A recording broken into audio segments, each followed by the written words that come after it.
From the Caves and Jungles of Hindustan, the classic narrative by Madame Blavatsky, Brahamanic Hospitalities. In an hour's time we stopped at the gate of a large bungalow, and were welcomed by the beaming face of our bare-headed Bengali. When we were all safely gathered on the veranda, he explained to us that, knowing beforehand that our American pig-headedness would not listen to any warning, he had dodged up this little scheme of his own, and was very glad he had been successful. Now let us go and wash our hands, and then to supper. And, he added, addressing me, was it not your wish to be present at a real Hindu meal? This is your opportunity. Our host is a Brahmin, and you are the first Europeans who ever entered the part of his house inhabited by the family. Who amongst Europeans ever dreamed of a country where every step and the least action of everyday life, especially of the family life, is controlled by religious rites and cannot be performed except according to a certain program? India is this country. In India, all the important incidents of a man's life, such as birth, reaching certain periods of a child's life, marriage, fatherhood, old age and death, as well as all the physical and physiological functions of everyday routine, like morning ablutions, dressing, eating, et tout ce qui s'ensuit, from a man's first hour to his last sigh, everything must be performed according to a certain Brahmanical ritual, on penalty of expulsion from his caste. The Brahmins may be compared to the musicians of an orchestra in which the different musical instruments are the numerous sects of their country. They are all of a different shape and of a different timbre, but still every one of them obeys the same leader of the band. However widely the sects may differ in the interpretation of their sacred books, however hostile they may be to each other, striving to put forward their particular deity, every one of them, obeying blindly the ancient custom, must follow like musicians the same directing wand, the laws of Manu. This is the point where they all meet and form a unanimous, single-minded community, a strongly united mass, and woe to the one who breaks the symphony by a single discordant note. The elders and the caste or subcaste councils, of these there are any number, whose members hold office for life, are stern rulers. There is no appeal against their decisions, and this is why expulsion from the caste is a calamity, entailing truly formidable consequences. The excommunicated member is worse off than a leper, the solidarity of the castes in this respect being something phenomenal. The only thing that can bear any comparison with it is the solidarity of the disciples of Loyola. If members of two different castes, united by the sincerest feelings of respect and friendship, may not intermarry, may not dine together, are forbidden to accept a glass of water from each other, or to offer each other a hookah, it becomes clear how much more severe all these restrictions must be in the case of an excommunicated person. The poor wretch must literally die to everybody, to the members of his own family as to strangers. His own household, his father, wife, children, are all bound to turn their faces from him, under the penalty of being excommunicated in their turn. There is no hope for his sons and daughters of getting married, however innocent they may be of the sin of their father. From the moment of excommunication, the Hindu must totally disappear. His mother and wife must not feed him, must not let him drink from the family well. No member of any existing caste dares to sell him his food or cook for him. He must either starve or buy eatables from outcasts and Europeans, and so incur the dangers of further pollution. When the Brahmanical power was at its zenith, such acts as deceiving, robbing, and even killing this wretch were encouraged, as he was beyond the pale of the laws. Now, at all events, he is free from the latter danger, but still, even now, if he happens to die before he is forgiven and received back into his caste, his body may not be burned, and no purifying mantrams will be chanted for him. He will be thrown into the water, or left to rot under the bushes like a dead cat. This is a passive force, and its passiveness only makes it more formidable. Western education and English influence can do nothing to change it. There exists only one course of action for the excommunicated, He must show signs of repentance and submit to all kinds of humiliations, often to the total loss of all his worldly possessions. Personally, I know several young Brahmins who, having brilliantly passed the university examinations in England, have had to submit to the most repulsive conditions of purification on their return home. These purifications consisting chiefly in shaving off half their moustaches and eyebrows, crawling in the dust round pagodas, clinging during long hours to the tail of a sacred cow, and finally swallowing the excrements of this cow. The latter ceremony is called Panchagavya, literally, the 5 products of the cow: milk, curds, butter, etc. The voyage over Kalapani, the black water, that is to say the sea, is considered the worst of all the sins. A man who commits it is considered as polluting himself continually, from the first moment of his going on board the Balati, foreign, ship. Only a few days ago, a friend of ours, who is an LLD, had to undergo this purgation, and it nearly cost him his reason. When we remonstrated with him, pointing out that in his case it was simply foolish to submit, he being a materialist by conviction and not caring a straw for Brahmanism, he replied that he was bound to do so for the following reasons. "I have 2 daughters," he explained, one 5, the other 6 years old. "If I do not find a husband for the eldest of them in the course of the coming year, she will grow too old to get married. Nobody will think of espousing her. Suppose I suffer my caste to excommunicate me. Both my girls will be dishonored and miserable for the rest of their lives. Then again, I must take into consideration the superstitions of my old mother. If such a misfortune befell me, it would simply kill her. But why should he not free himself from every bond to Brahmanism and caste? Why not join, once for all, the ever-growing community of men who are guilty of the same offence? Why not ask all his family to form a colony and join the civilization of the Europeans? All these are very natural questions, but unfortunately there is no difficulty in finding reasons for answering them in the negative. There were 32 reasons given why one of Napoleon's marshals refused to besiege a certain fortress, but the first of these reasons was the absence of gunpowder, and so it excluded the necessity of discussing the remaining 31. Similarly, the first reason why a Hindu cannot be Europeanized is quite sufficient, and does not call for any additional ones. This reason is that by doing so, a Hindu would not improve his position. Were he such an adept of science as to rival Tyndall, were he such a clever politician as to eclipse the genius of Disraeli and Bismarck, as soon as he actually had given up his caste and kinsmen, he would indubitably find himself in the position of Mahomet's coffin. Metaphorically speaking, he would hang halfway between the earth and the sky.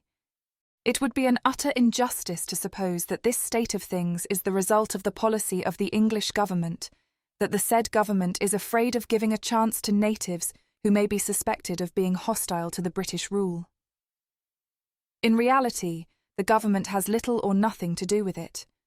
This state of things must be attributed entirely to the social ostracism, to the contempt felt by a superior for an inferior race, a contempt deeply rooted in some members of the Anglo-Indian society and displayed at the least provocation. This question of racial superiority and inferiority plays a more important part than is generally believed, even in England. Nevertheless, the natives, Mussulmans included, do not deserve contempt, and so the gulf between the rulers and the ruled widens with every year, and long centuries would not suffice to fill it up. I have to dwell upon all this to give my readers a clear idea on the subject, and so it is no wonder the ill-fated Hindus prefer temporary humiliations and the physical and moral sufferings of the purification to the prospect of general contempt until death. These were the questions we discussed with the Brahmins during the 2 hours before dinner. Dining with foreigners and people belonging to different castes is, no doubt, a dangerous breach of Manu's sacred precepts. But this time, for once, it was easily explained. First, the stout Patel, our host, was the head of his caste, and so was beyond the dread of excommunication. Secondly, he had already taken all the prescribed and advisable precautions against being polluted by our presence. He was a free thinker in his own way, and a friend of Gulab Lal Singh, and so he rejoiced at the idea of showing us how much skillful sophistry and strategical circumspection can be used by adroit Brahmins to avoid the law in some circumstances, while adhering at the same time to its dead letter. Besides, our good-natured, well-favoured host evidently desired to obtain a diploma from our society, being well aware that the collector of his district was enrolled amongst our members. These, at any rate, were the explanations of our Babu when we expressed our astonishment.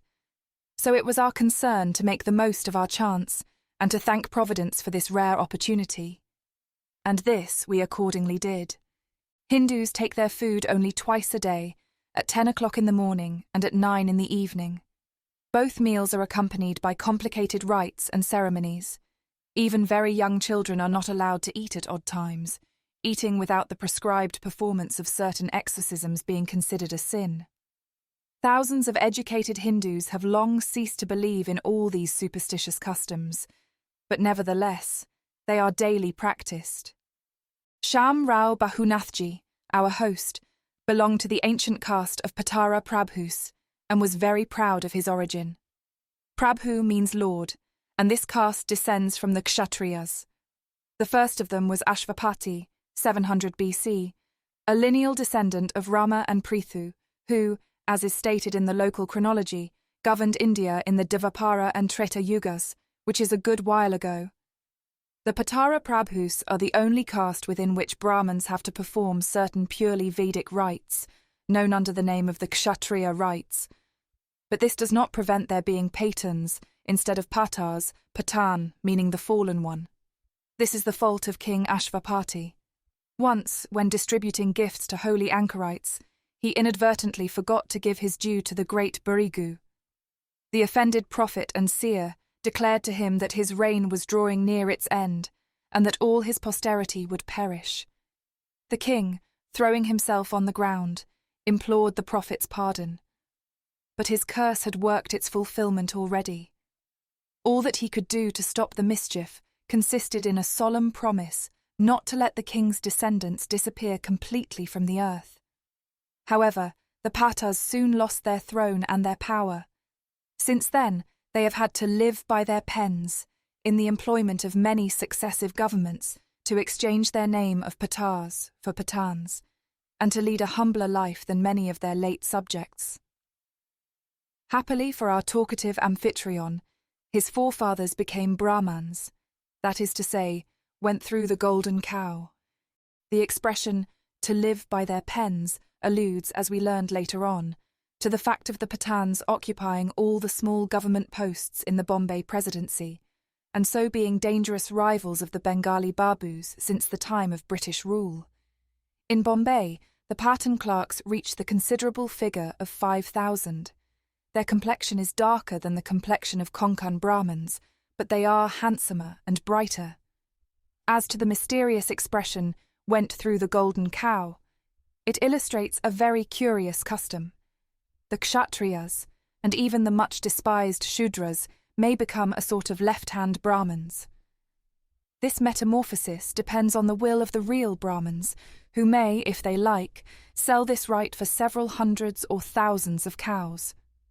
When the gift is accomplished, a model cow made of pure gold is erected and made sacred by the performance of some mystical ceremonies. The candidate must now crawl through her hollow body 3 times, and thus is transformed into a Brahman. The present Maharaja of Travancore, and even the great Raja of Benares, who died recently, were both Shudras who acquired their rights in this manner. We received all this information and a notion of the legendary Pata Chronicle from our obliging host. Having announced that we must now get ready for dinner, he disappeared in the company of all the gentlemen of our party. Being left to ourselves, Miss Exon and I decided to have a good look at the house whilst it was empty. The Babu, being a downright modern Bengali, had no respect for the religious preparations for dinner, and chose to accompany us, proposing to explain to us all that we should otherwise fail to understand. The Prabhu brothers always live together, but every married couple have separate rooms and servants of their own. The habitation of our host was very spacious. There were several bungalows occupied by his brothers, and a chief building containing rooms for visitors, the general dining room, a lying-in ward, a small chapel with any number of idols, and so on. The ground floor, of course, was surrounded by a veranda pierced with arches leading to a huge hall. All round this hall were wooden pillars adorned with exquisite carving. For some reason or other, it struck me that these pillars once belonged to some palace of the dead town. On close examination, I only grew more convinced that I was right. Their style bore no traces of Hindu taste. No gods, no fabulous monster animals, only arabesques and elegant leaves and flowers of non-existent plants. The pillars stood very close to each other, but the carvings prevented them from forming an uninterrupted wall, so that the ventilation was a little too strong. All the time we spent at the dinner table, miniature hurricanes whistled from behind every pillar, waking up all our old rheumatisms and toothaches, which had peacefully slumbered since our arrival in India. The front of the house was thickly covered with iron horseshoes, the best precaution against evil spirits and evil eyes. At the foot of a broad carved staircase we came across a couch or a cradle, hung from the ceiling by iron chains. I saw somebody lying on it, whom at first sight I mistook for a sleeping Hindu, and was going to retreat discreetly, but recognizing my old friend Hanuman, I grew bold and endeavoured to examine him. Alas, the poor idol possessed only a head and neck, the rest of his body was a heap of old rags. On the left side of the veranda there were many more lateral rooms, each with a special destination, some of which I have mentioned already. The largest of these rooms was called Vatan, and was used exclusively by the fair sex. Brahman women are not bound to spend their lives under veils like Mussulman women, but still they have very little communication with men, and keep aloof. Women cook the men's food, but do not dine with them.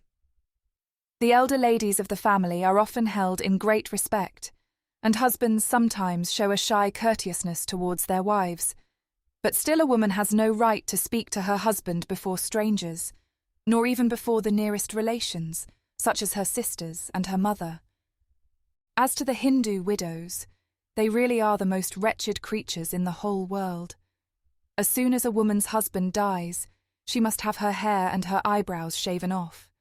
She must part with all her trinkets, her earrings, her nose jewels, her bangles and toe rings. After this is done, she is as good as dead. The lowest outcast would not marry her. A man is polluted by her slightest touch, and must immediately proceed to purify himself. The dirtiest work of the household is her duty, and she must not eat with the married women and the children. The sati, the burning of the widows, is abolished, but Brahmins are clever managers, and the widows often long for the sati. At last, having examined the family chapel, full of idols, flowers, rich vases with burning incense, lamps hanging from its ceiling, and aromatic herbs covering its floor, we decided to get ready for dinner. We carefully washed ourselves, but this was not enough. We were requested to take off our shoes. This was a somewhat disagreeable surprise, but a real Brahmanical supper was worth the trouble. However, a truly amazing surprise was still in store for us. On entering the dining room, we stopped short at the entrance. Both our European companions were dressed, or rather undressed, exactly like Hindus. For the sake of decency, they kept on a kind of sleeveless knitted vest, but they were barefooted, wore the snow-white Hindu dhotis, a piece of muslin wrapped round to the waist and forming a petticoat, and looked like something between white Hindus and Constantinople garçons de bains. Both were indescribably funny. I never saw anything funnier. To the great discomfiture of the men, and the scandal of the grave ladies of the house, I could not restrain myself, but burst out laughing. Miss X blushed violently and followed my example. A quarter of an hour before the evening meal, every Hindu, old or young, has to perform a puja before the gods. He does not change his clothes as we do in Europe, but takes off the few things he wore during the day. He bathes by the family well and loosens his hair, of which, if he is a Marathi or an inhabitant of the Deccan, he has only one long lock at the top of his shaven head. To cover the body and the head whilst eating would be sinful. Wrapping his waist and legs in a white silk dhoti, he goes once more to salute the idols and then sits down to his meal. But here I shall allow myself to digress. Silk possesses the property of dismissing the evil spirits who inhabit the magnetic fluids of the atmosphere, says the Mantram, Book V, verse 23. And I cannot help wondering whether this apparent superstition may not contain a deeper meaning. It is difficult, I own, to part with our favourite theories about all the customs of ancient heathendom being mere ignorant superstitions. But have not some vague notions of these customs being founded originally on a true knowledge of scientific principles found their way amongst European scientific circles? At first sight, the idea seems untenable. But why may we not suppose that the ancients prescribed this observance in the full knowledge that the effect of electricity upon the organs of digestion is truly beneficial? People who have studied the ancient philosophy of India with a firm resolve to penetrate the hidden meaning of its aphorisms have for the most part grown convinced that electricity and its effects were known to a considerable extent to some philosophers, as for instance to Patanjali.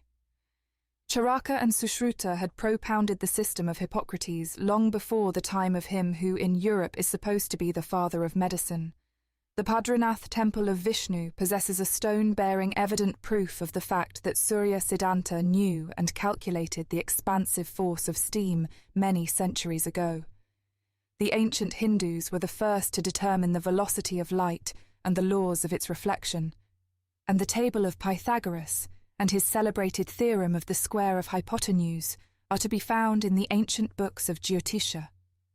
All this leads us to suppose that ancient Aryans, when instituting the strange custom of wearing silk during meals, had something serious in view, more serious at all events than the dismissing of demons.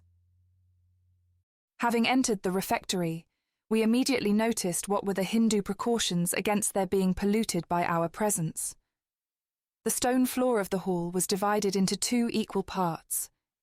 This division consisted of a line traced in chalk, with Kabbalistic signs at either end. One part was destined for the host's party, and the guests belonging to the same caste, the other for ourselves. On our side of the hall there was yet a 3rd square to contain Hindus of a different caste. The furniture of the 2 bigger squares was exactly similar. Along the 2 opposite walls there were narrow carpets spread on the floor, covered with cushions and low stools.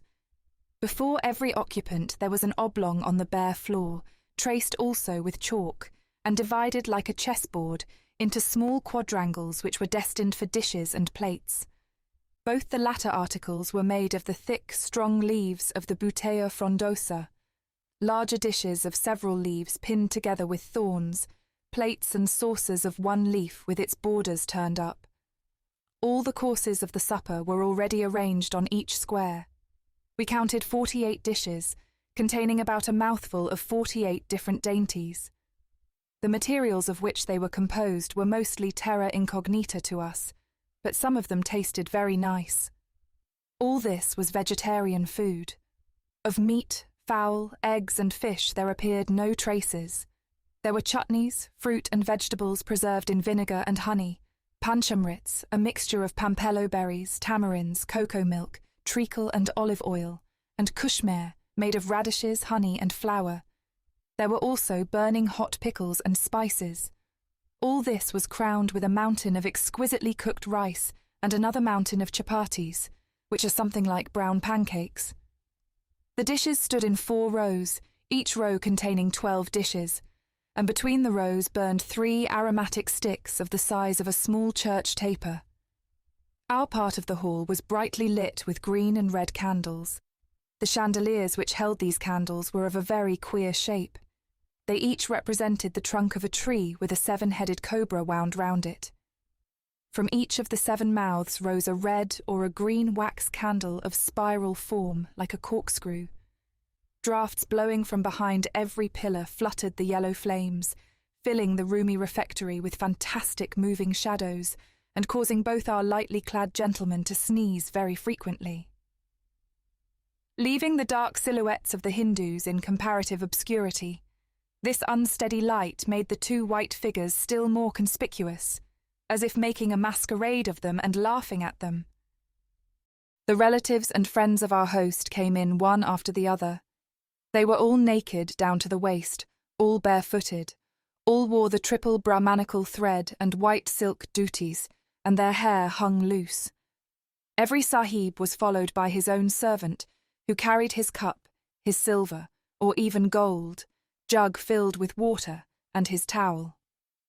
All of them, having saluted the host, greeted us, the palms of their hands pressed together and touching their foreheads, their breasts, and then the floor. They all said to us, Ram Ram and Namaste, salutation to thee, and then made straight for their respective seats in perfect silence. Their civilities reminded me that the custom of greeting each other with the twice-pronounced name of some ancestor was usual in the remotest antiquity. We all sat down, the Hindus calm and stately, as if preparing for some mystic celebration, we ourselves feeling awkward and uneasy, fearing to prove guilty of some unpardonable blunder. An invisible choir of women's voices chanted a monotonous hymn, celebrating the glory of the gods. These were half a dozen Nautch girls from a neighbouring pagoda. To this accompaniment we began satisfying our appetites. Thanks to the Babu's instructions, we took great care to eat only with our right hands. This was somewhat difficult, because we were hungry and hasty, but quite necessary. Had we only so much as touched the rice with our left hands, whole hosts of Rakshasas, demons, would have been attracted to take part in the festivity that very moment, which of course would send all the Hindus out of the room. It is hardly necessary to say that there were no traces of forks, knives, or spoons. That I might run no risk of breaking the rule, I put my left hand in my pocket and held on to my pocket handkerchief all the time the dinner lasted. The singing lasted only a few minutes. During the rest of the time, a dead silence reigned amongst us. It was Monday, a fast day, and so the usual absence of noise at mealtimes had to be observed still more strictly than on any other day. Usually, a man who is compelled to break the silence by some emergency or other hastens to plunge into water the middle finger of his left hand, which till then had remained hidden behind his back, and to moisten both his eyelids with it. But a really pious man would not be content with this simple formula of purification. Having spoken, he must leave the dining room, wash thoroughly, and then abstain from food for the remainder of the day. Thanks to this solemn silence, I was at liberty to notice everything that was going on with great attention. Now and again, whenever I caught sight of the Colonel or Mr. Y, I had all the difficulty in the world to preserve my gravity. Fits of foolish laughter would take possession of me when I observed them sitting erect with such comical solemnity and working so awkwardly with their elbows and hands. The long beard of the one was white with grains of rice, as if silvered with hoar frost. The chin of the other was yellow with liquid saffron. But unsatisfied curiosity happily came to my rescue, and I went on watching the quaint proceedings of the Hindus. Each of them, having sat down with his legs twisted under him, poured some water with his left hand out of the jug brought by the servant, first into his cup, then into the palm of his right hand. Then he slowly and carefully sprinkled the water round a dish with all kinds of dainties, which stood by itself, and was destined, as we learned afterwards, for the gods. During this procedure, each Hindu repeated a Vedic mantram. Filling his right hand with rice, he pronounced a new series of couplets. Then, having stored 5 pinches of rice on the right side of his own plate, he once more washed his hands to avert the evil eye, sprinkled more water, and pouring a few drops of it into his right palm, slowly drank it. After this, he swallowed 6 pinches of rice, one after the other, murmuring prayers all the while, and wetted both his eyes with the middle finger of his left hand. All this done, he finally hid his left hand behind his back and began eating with the right hand. All this took only a few minutes, but was performed very solemnly. The Hindus ate with their bodies bent over the food, throwing it up and catching it in their mouths so dexterously that not a grain of rice was lost, not a drop of the various liquids spilt. Zealous to show his consideration for his host, the colonel tried to imitate all these movements. He contrived to bend over his food almost horizontally, but alas, he could not remain long in this position. The natural weight of his powerful limbs overcame him. He lost his balance and nearly tumbled head foremost, dropping his spectacles into a dish of sour milk and garlic. After this unsuccessful experience, the brave American gave up all further attempts to become Hinduized, and sat very quietly.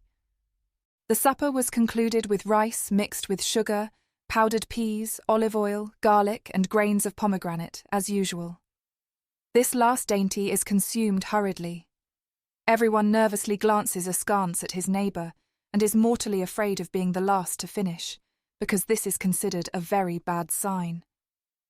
To conclude, they all take some water into their mouths, murmuring prayers the while, and this time they must swallow it in one gulp. Woe to the one who chokes. 'Tis a clear sign that a Bhuta has taken possession of his throat. The unfortunate man must run for his life and get purified before the altar. The poor Hindus are very much troubled by these wicked Bhutas, the souls of the people who have died with ungratified desires and earthly passions. Hindu spirits, if I am to believe the unanimous assertions of one and all, are always swarming round the living, always ready to satisfy their hunger with other people's mouths and gratify their impure desires with the help of organs temporarily stolen from the living. They are feared and cursed all over India. No means to get rid of them are despised. The notions and conclusions of the Hindus on this point categorically contradict the aspirations and hopes of Western spiritualists. A good and pure spirit, they are confident, will not let his soul revisit the earth if this soul is equally pure. He is glad to die and unite himself to Brahma, to live an eternal life in Svarga, heaven, and enjoy the society of the beautiful Gandharvas or singing angels. He is glad to slumber whole eternities, listening to their songs, whilst his soul is purified by a new incarnation in a body, which is more perfect than the one the soul abandoned previously. The Hindus believe that the spirit or Atma, a particle of the great All, which is Parabrahm, cannot be punished for sins in which it never participated. It is Manas, the animal intelligence, and the animal soul, or Jiva, both half-material illusions, that sin and suffer and transmigrate from one body into the other till they purify themselves. The spirit merely overshadows their earthly transmigrations. When the ego has reached the final state of purity, it will be one with the Atma, and gradually will merge and disappear in Parabrahm. But this is not what awaits the wicked souls. The soul that does not succeed in getting rid of earthly cares and desires before the death of the body is weighed down by its sins, and instead of reincarnating in some new form, according to the laws of metempsychosis, it will remain bodiless, doomed to wander on earth. It will become a Bhuta, and by its own sufferings will cause unutterable sufferings to its kinsmen. That is why the Hindu fears above all things to remain bodiless after his death. It is better for one to enter the body of a tiger, of a dog, even of a yellow-legged falcon after death, than to become a Bhuta, an old Hindu said to me on one occasion. Every animal possesses a body of his own and a right to make an honest use of it. Whereas the Bhutas are doomed dacoits, brigands and thieves, they are ever watching for an opportunity to use what does not belong to them. This is a horrible state, a horror indescribable. This is the true hell. What is this spiritualism they talk so much of in the West? Is it possible the intelligent English and Americans are so mad as this? And all our remonstrances notwithstanding, he refused to believe that there are actually people who are fond of Bhutas, who would do much to attract them into their homes. After supper, the men went again to the family well to wash, and then dressed themselves. Usually at this hour of the night, the Hindus put on clean malmalas, a kind of tight shirt, white turbans, and wooden sandals with knobs pressed between the toes. These curious shoes are left at the door, whilst their owners return to the hall and sit down along the walls on carpets and cushions to chew betel, smoke hookahs and cheroots, to listen to sacred reading, and to witness the dances of the Nautches. But this evening, probably in our honour, all the Hindus dressed magnificently. Some of them wore darias of rich striped satin, no end of gold bangles, necklaces mounted with diamonds and emeralds, gold watches and chains, and transparent Brahmanical scarves with gold embroidery. The fat fingers and the right ear of our host were simply blazing with diamonds. The women, who waited on us during the meal, disappeared afterwards for a considerable time. When they came back, they also were luxuriously overdressed and were introduced to us formally as the ladies of the house. They were 5. The wife of the host, a woman of 26 or 27 years of age, then 2 others looking somewhat younger, one of whom carried a baby, and to our great astonishment was introduced as the married daughter of the hostess, then the old mother of the host and a little girl of 7, the wife of one of his brothers, so that our hostess turned out to be a grandmother, and her sister-in-law, who was to enter finally into matrimony in from 2 to 3 years, might have become a mother before she was 12. They were all barefooted, with rings on each of their toes, and all, with the exception of the old woman, wore garlands of natural flowers round their necks and in their jet-black hair. Their tight bodices, covered with embroidery, were so short that between them and the sari there was a good quarter of a yard of bare skin. The dark, bronze-coloured waists of these well-shaped women were boldly presented to anyone's examination and reflected the lights of the room. Their beautiful arms and their ankles were covered with bracelets. At the least of their movements, they all set up a tinkling silvery sound, and the little sister-in-law, who might easily be mistaken for an automaton doll, could hardly move under her load of ornaments. The young grandmother, our hostess, had a ring in her left nostril, which reached to the lower part of the chin. Her nose was considerably disfigured by the weight of the gold, and we noticed how unusually handsome she was only when she took it off to enable herself to drink her tea with some comfort. The dances of the Nautch girls began. 2 of them were very pretty. Their dancing consisted chiefly in more or less expressive movements of their eyes, their heads, and even their ears, in fact of the whole upper part of their bodies. As to their legs, they either did not move at all, or moved with such a swiftness as to appear in a cloud of mist. After this eventful day I slept the sleep of the just. After many nights spent in a tent, it is more than agreeable to sleep in a regular bed, even if it is only a hanging one. The pleasure would, no doubt, have been considerably increased had I but known I was resting on the couch of a god. But this latter circumstance was revealed to me only in the morning. When descending the staircase, I suddenly discovered the poor general en chef, Hanuman, deprived of his cradle and unceremoniously stowed away under the stairs. Decidedly, the Hindus of the 19th century are a degenerate and blaspheming race.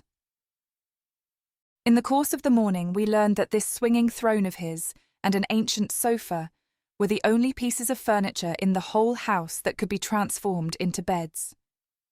Neither of our gentlemen had spent a comfortable night. They slept in an empty tower that was once the altar of a decayed pagoda and was situated behind the main building. In assigning to them this strange resting place, the host was guided by the praiseworthy intention of protecting them from the jackals, which freely penetrate into all the rooms of the ground floor, as they are pierced by numberless arches and have no door and no window frames. The jackals, however, did not trouble the gentlemen much that night, except by giving their nightly concert. But both Mr. Y and the Colonel had to fight all the night long with a vampire, which, besides being a flying fox of an unusual size, happened to be a spirit, as we learned too late, to our great misfortune. This is how it happened. Noiselessly hovering about the tower, the vampire from time to time alighted on the sleepers, making them shudder under the disgusting touch of his cold, sticky wings. His intention clearly was to get a nice suck of European blood. They were wakened by his manipulations at least 10 times, and each time frightened him away. But, as soon as they were dozing again, the wretched bat was sure to return and perch on their shoulders, heads, or legs. At last Mr. Y, losing patience, had recourse to strong measures. He caught him and broke his neck. Feeling perfectly innocent, the gentleman mentioned the tragic end of the troublesome flying fox to their host, and instantly drew down on their heads all the thunderclouds of heaven. The yard was crowded with people. All the inhabitants of the house stood sorrowfully drooping their heads at the entrance of the tower. Our host's old mother tore her hair in despair and shrieked lamentations in all the languages of India. What was the matter with them all? We were at our wits' end. But when we learned the cause of all this, there was no limit to our confusion.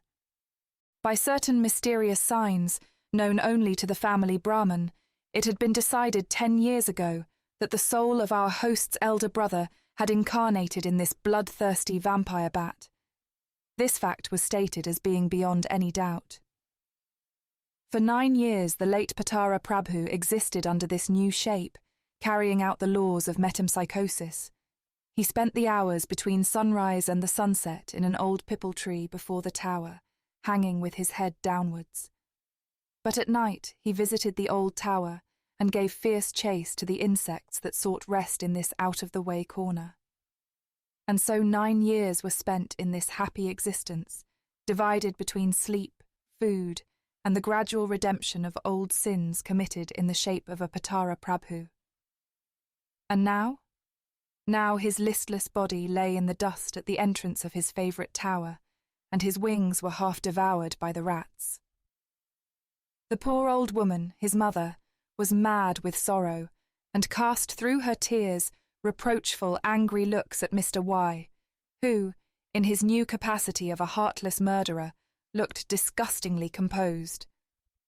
But the affair was growing serious. The comical side of it disappeared before the sincerity and the intensity of her lamentations. Her descendants, grouped around her, were too polite to reproach us openly, but the expression of their faces was far from reassuring. The family priest and astrologer stood by the old lady, shastras in hand, ready to begin the ceremony of purification. He solemnly covered the corpse with a piece of new linen, and so hid from our eyes the sad remains on which ants were literally swarming. Mr. Y's Karaides did his best to look unconcerned, but still, when the tactless Miss X came to him, expressing her loud indignation at all these superstitions of an inferior race, he at least seemed to remember that our host knew English perfectly, and he did not encourage her farther expressions of sympathy. He made no answer, but smiled contemptuously. Our host approached the colonel with respectful salams and invited us to follow him. "No doubt he is going to ask us to leave his house immediately," was my uncomfortable impression. But my apprehension was not justified. At this epoch of my Indian pilgrimage, I was far as yet from having fathomed the metaphysical depth of a Hindu heart. Sham Rao began by delivering a very far-fetched, eloquent preface. He reminded us that he, personally, was an enlightened man, a man who possessed all the advantages of a Western education. He said that, owing to this, he was not quite sure that the body of the vampire was actually inhabited by his late brother. Darwin, of course, and some other great naturalists of the West, seemed to believe in the transmigration of souls, but as far as he understood, they believed in it in an inverse sense. That is to say, if a baby had been born to his mother exactly at the moment of the vampire's death, this baby would indubitably have had a great likeness to a vampire, owing to the decaying atoms of the vampire being so close to her. "Is not this an exact interpretation of the Darwinian school?" he asked. We modestly answered that, having travelled almost incessantly during the last year, we could not help being a bit behindhand in the questions of modern science, and that we were not able to follow its latest conclusions. "But I have followed them," rejoined the good-natured Sham Rao, with a touch of pomposity. "And so I hope I may be allowed to say that I have understood and duly appreciated their most recent developments.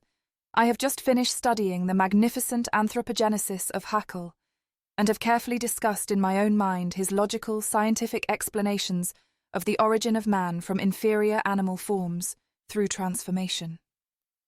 And what is this transformation, pray, if not the transmigration of the ancient and modern Hindus and the metempsychosis of the Greeks? We had nothing to say against the identity, and even ventured to observe that, according to Haeckel, it does look like it. "Exactly!" exclaimed he joyfully. "This shows that our conceptions are neither silly nor superstitious, as is maintained by some opponents of Manu. The great Manu anticipated Darwin and Haeckel. Judge for yourself. The latter derives the genesis of man from a group of plastides, from the jelly-like moneron.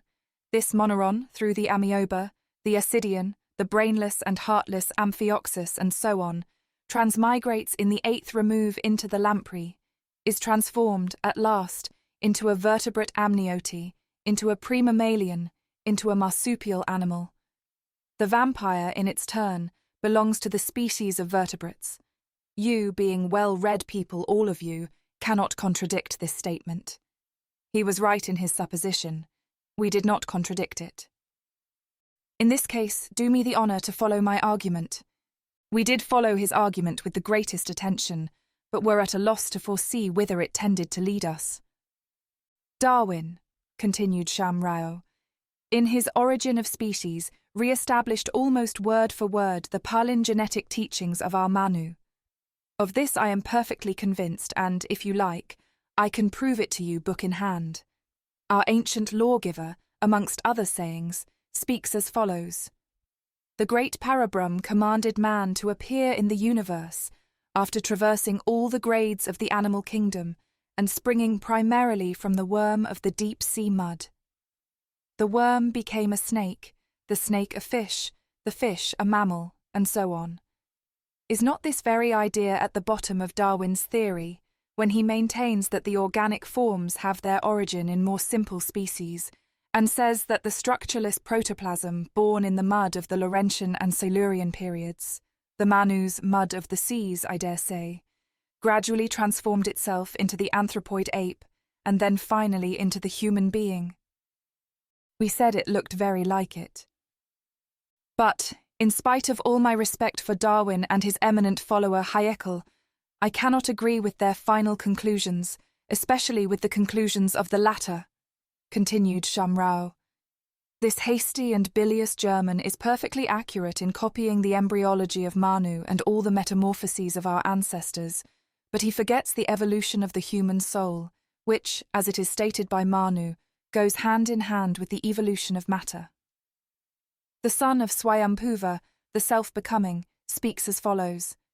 Everything created in a new cycle, in addition to the qualities of its preceding transmigrations, acquires new qualities, and the nearer it approaches to man, the highest type of the earth, the brighter becomes its divine spark. But, once it has become a Brahma, it will enter the cycle of conscious transmigrations. Do you realize what that means? It means that from this moment, its transformations depend no longer on the blind laws of gradual evolution, but on the least of a man's actions, which brings either a reward or a punishment. Now you see that it depends on the man's will whether, on the one hand, he will start on the way to moksha, the eternal bliss, passing from one loka to another till he reaches Brahmaloka, or, on the other, owing to his sins, will be thrown back. You know that the average soul, once freed from earthly reincarnations, has to ascend from one loka to another, always in the human shape, though this shape will grow and perfect itself with every loka. Some of our sects understood these lokas to mean certain stars. These spirits, freed from earthly matter, are what we mean by Pitris and Devas, whom we worship. And did not your Kabbalists of the Middle Ages designate these Pitris under the expression planetary spirits? But in the case of a very sinful man, he will have to begin once more with the animal forms which he had already traversed unconsciously. Both Darwin and Haeckel lose sight of this, so to speak, second volume of their incomplete theory, but still neither of them advances any argument to prove it false. Is it not so? Neither of them does anything of the sort, most assuredly. Why, in this case, exclaimed he, suddenly changing his colloquial tone for an aggressive one, Why am I who have studied the most modern ideas of Western science, I who believe in its representatives, why am I suspected, pray by Miss X, of belonging to the tribe of the ignorant and superstitious Hindus? Why does she think that our perfected scientific theories are superstitions, and we ourselves a fallen inferior race? Sham Rao stood before us with tears in his eyes. We were at a loss what to answer him, being confused to the last degree by this outburst. Mind you, I do not proclaim our popular beliefs to be infallible dogmas. I consider them as mere theories and try to the best of my ability to reconcile the ancient and the modern science. I formulate hypotheses just like Darwin and Haeckel. Besides, if I understood rightly, Miss X is a spiritualist, so she believes in Bhutas. And, believing that a Bhuta is capable of penetrating the body of a medium, how can she deny that a Bhuta, and more so a less sinful soul, may enter the body of a vampire bat? I own, this logic was a little too condensed for us, and so, avoiding a direct answer to a metaphysical question of such delicacy, we tried to apologize and excuse Miss X's rudeness as well as we could. She did not mean to offend you, we said. She only repeated a calumny familiar to every European. Besides, if she had taken the trouble to think it over, she probably would not have said it. Little by little we succeeded in pacifying our host. He recovered his usual cheerfulness, but could not resist the temptation of adding a few words to his long argumentation. He had just begun to reveal to us certain peculiarities of his late brother's character, which induced him to be prepared, judging by the laws of atavism, to see their repetition in the propensities of a vampire bat, when Mr. Y suddenly dashed in on our small group and spoiled all the results of our conciliatory words by screaming at the top of his voice, "The old woman has gone demented. She keeps on cursing us and says that the murder of this wretched bat is only the forerunner of a whole series of misfortunes brought on her house by you, Sham Rao," said he, hastily addressing the bewildered follower of Haeckel. "She says you have polluted your Brahmanical holiness by inviting us. Colonel, you had better send for the elephants. In another moment all this crowd will be on us." "For goodness' sake," exclaimed poor Sham Rao, "have some consideration for my feelings. She is an old woman. She has some superstitions, but she is my mother. You are educated people, learned people. Advise me, show me a way out of all these difficulties. What should you do in my place?" "What should I do, sir?" exclaimed Mr. Y, completely put out of temper by the utter ludicrousness of our awkward predicament. "What should I do? Were I a man in your position and a believer in all you are brought up to believe, I should take my revolver, and in the first place, shoot all the vampire bats in the neighbourhood, if only to rid all your late relations from the abject bodies of these creatures, and in the second place, I should endeavour to smash the head of the conceited fraud in the shape of a Brahmin who invented all this stupid story. That is what I should do, sir." But this advice did not content the miserable descendant of Rama. No doubt he would have remained a long time undecided as to what course of action to adopt, torn as he was between the sacred feelings of hospitality, the innate fear of the Brahmin priest, and his own superstitions, if our ingenious Babu had not come to our rescue. Learning that we all felt more or less indignant at all this row, and that we were preparing to leave the house as quickly as possible, he persuaded us to stay, if only for an hour, saying that our hasty departure would be a terrible outrage upon our host, whom, in any case, we could not find fault with. As to the stupid old woman, the Babu promised us to pacify her speedily enough. He had his own plans and views. In the meantime, he said, we had better go and examine the ruins of an old fortress close by. We obeyed very reluctantly, feeling an acute interest in his plans. We proceeded slowly. Our gentlemen were visibly out of temper. Miss X tried to calm herself by talking more than usual, and Narayan, as phlegmatic as usual, indolently and good-naturedly chaffed her about her beloved spirits. Glancing back, we saw the Babu accompanied by the family priest. Judging by their gestures, they were engaged in some warm discussion. The shaven head of the Brahman nodded right and left, his yellow garment flapped in the wind, and his arms rose towards the sky, as if in an appeal to the gods to come down and testify to the truth of his words. "I'll bet you $1,000. No plans of our babus will be of any avail with this fanatic," confidently remarked the colonel as he lit his pipe. But we had hardly walked 100 steps after this remark when we saw the babu running after us and signalling us to stop. "Everything ended first rate," screamed he as soon as we could hear. "You are to be thanked. You happen to be the true saviours and benefactors of the deceased Bhuta. You!" Our babu sank on the ground, holding his narrow, panting breast with both his hands, and laughed till we all burst into laughter too, before learning anything at all. "Think of it," began the babu, and stopped short, prevented from going on by his exuberant hilarity. "Just think of it. The whole transaction is to cost me only 10 rupees. I offered 5 at first, but he would not. He said this was a sacred matter, but 10 he could not resist. Ho, ho, ho." At last we learned the story. All the metempsychoses depend on the imagination of the family gurus, who receive for their kind offices from 100 to 150 rupees a year. Every rite is accompanied by a more or less considerable addition to the purse of the insatiable family Brahman. But the happy events pay better than the sad ones.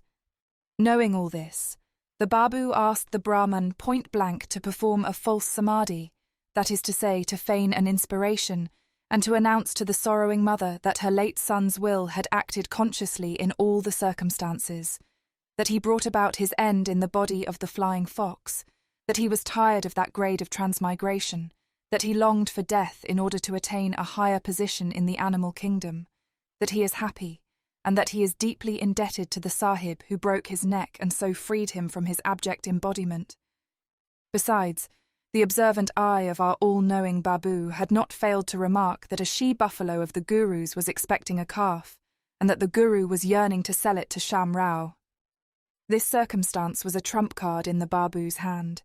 Let the guru announce, under the influence of samadhi, that the freed spirit intends to inhabit the body of the future baby buffalo, and the old lady will buy the new incarnation of her firstborn as sure as the sun is bright. This announcement will be followed by rejoicings and by new rites. And who will profit by all this if not the family priest? At first, the guru had some misgivings, and swore by everything sacred that the vampire bat was veritably inhabited by the brother of Sham Rao. But the babu knew better than to give in.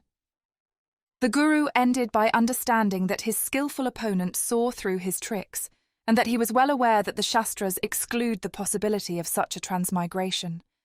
Growing alarmed, the guru also grew meek, and asked only 10 rupees and a promise of silence for the performance of a samadhi. On our way back, we were met at the gate by Sham Rao, who was simply radiant. Whether he was afraid of our laughing at him, or was at loss to find an explanation of this new metamorphosis in the positive sciences in general, and Haeckel in particular, he did not attempt to explain why the affair had taken such an unexpectedly good turn. He merely mentioned awkwardly enough that his mother, owing to some new mysterious conjectures of hers, had dismissed all sad apprehensions as to the destiny of her elder son, and he then dropped the subject completely. In order to wipe away the traces of the morning's perplexities from our minds, Sham Rao invited us to sit on the veranda, by the wide entrance of his idol room, whilst the family prayers were going on. Nothing could suit us better. It was 9 o'clock, the usual time of the morning prayers. Sham Rao went to the well to get ready and dress himself as he said, though the process was more like undressing. In a few moments he came back wearing only a dhoti, as during dinner time, and with his head uncovered. He went straight to his idol room. The moment he entered, we heard the loud stroke of a bell that hung under the ceiling, and that continued tolling all the time the prayers lasted. The babu explained to us that a little boy was pulling the bell rope from the roof. Sham Rao stepped in with his right foot and very slowly. Then he approached the altar and sat on a little stool with his legs crossed. At the opposite side of the room, on the red velvet shelves of an altar that resembled an etagere in the drawing-room of some fashionable lady, stood many idols. They were made of gold, of silver, of brass and of marble, according to their importance and merits. Mahadeva or Shiva was of gold, Gunpati or Ganesha of silver, Vishnu in the form of a round black stone from the river Gandaki in Nepal. In this form Vishnu is called Lakshmi Narayan. There were also many other gods unknown to us, who were worshipped in the shapes of big seashells, called Chakra. Surya, the god of the sun, and the Kula Devas, the domestic gods, were placed in the second rank. The altar was sheltered by a cupola of carved sandalwood. During the night, the gods and the offerings were covered by a huge bell glass. On the walls there were many sacred images representing the chief episodes in the biographies of the higher gods. Sham Rao filled his left hand with ashes, murmuring prayers all the while, covered it for a second with the right one, then put some matter to the ashes, and mixing the two by rubbing his hands together, he traced a line on his face with this mixture, by moving the thumb of his right hand from his nose upwards, then from the middle of the forehead to the right temple, then back again to the left temple. Having done with his face, he proceeded to cover with wet ashes his throat, arms, shoulders, his back, head, and ears. In one corner of the room stood a huge bronze font filled with water. Sham Rao made straight to it and plunged into it 3 times, duty, head, and all, after which he came out looking exactly like a well-favoured, dripping wet Triton. He twisted the only lock of hair on the top of his shaved head and sprinkled it with water. This operation concluded the first act. The second act began with religious meditations and with mantrams, which, by really pious people, must be repeated 3 times a day, at sunrise, at noon, and at sunset.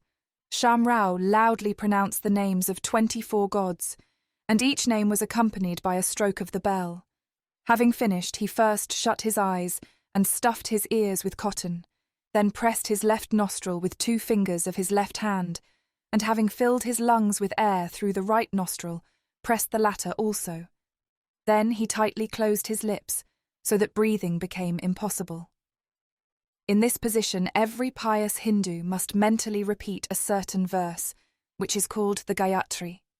These are sacred words which no Hindu will dare to pronounce aloud. Even in repeating them mentally, he must take every precaution not to inhale anything impure. I am bound by my word of honour never to repeat the whole of this prayer, but I may quote a few unconnected sentences. Om, earth, heaven, let the adored light of... Here follows a name which must not be pronounced. Shelter me. Let thy Son, O thou only one, shelter me, the unworthy.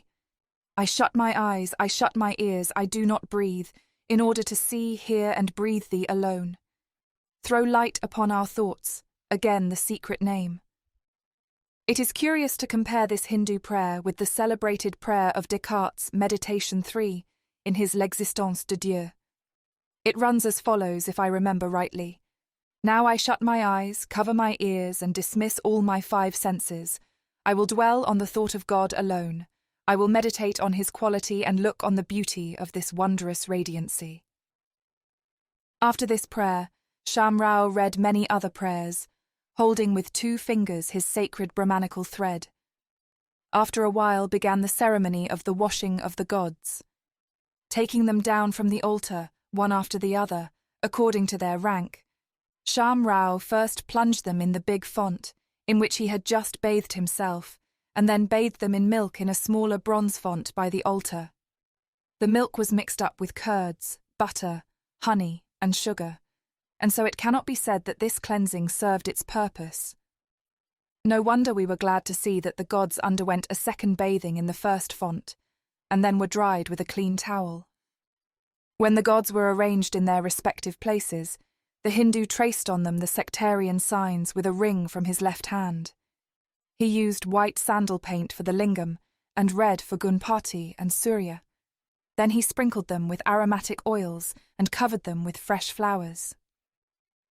The long ceremony was finished by the awakening of the gods. A small bell was repeatedly rung under the noses of the idols, who, as the Brahman probably supposed, all went to sleep during this tedious ceremony.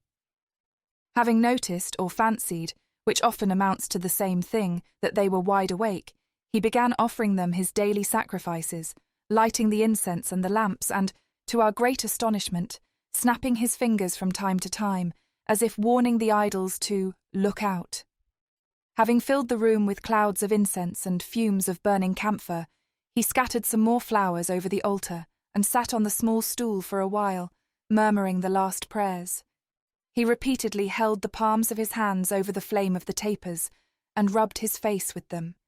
Then he walked round the altar 3 times, and having knelt 3 times, retreated backwards to the door. A little while before our host had finished his morning prayers, the ladies of the house came into the room. They brought each a small stool, and sat in a row murmuring prayers and telling the beads of their rosaries. The part played by the rosaries in India is as important as in all Buddhist countries.